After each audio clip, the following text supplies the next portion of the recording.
من الشیطان الرجیم بسم اللہ الرحمن الرحیم۔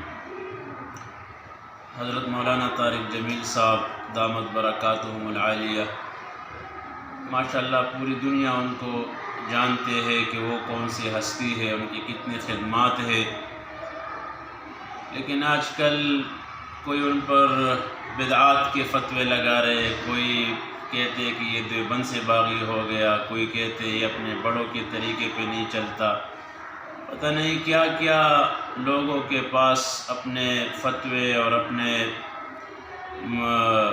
کتابوں کی باتیں ہیں۔ تو لہٰذا ان باتوں کی وجہ سے ان کی پرسنالٹی پر، ان کی خدمات پر کوئی داغ نہیں لگ سکتا، لیکن پھر بھی جو کہتے ہیں ایسے الفاظ اور ایسے اشتہارات اور ایسے وہ پیش کرتے ہیں تو اپنے آپ کو کرتے ہیں، گندا کرتے ہیں اپنی زبانوں کو، اور تہمت اور جھوٹ اور الزامات۔ تو ان سے بچے، کوئی دین کا کام کرے تو ہم ان کو بھی نہیں چھوڑتے، دنیا میں کوئی آگے ہو جائے ہم ان کو بھی نہیں چھوڑتے۔ تو اللہ سبحانہ و تعالی ہمیں ان چیزوں سے بچا دے۔ اللہ پاک ہمیں علماء کی قدر منزلت نصیب فرمائے۔ بیچارے کو کتنا غم اور درد ہے، تکلیف میں ہے، اور لوگ ان کو کیا کیا ان کے پیچھے لگے ہوئے ہیں۔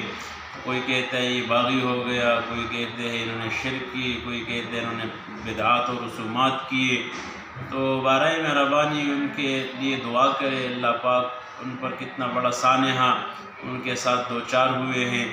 تو بجائے اس کے کہ ہم ان کو دعا بھیجیں، ان کے لیے تعزیت کے الفاظ بھیجیں، تو ہم پتہ نہیں میڈیا پہ کیا کیا چیزیں شیئر کرتے۔ تو اللہ ہمیں ان سے بچائے، اور اللہ ہمیں اپنے علماء کی، اپنے بڑوں کی قدر اور منزلت نصیب فرمائے۔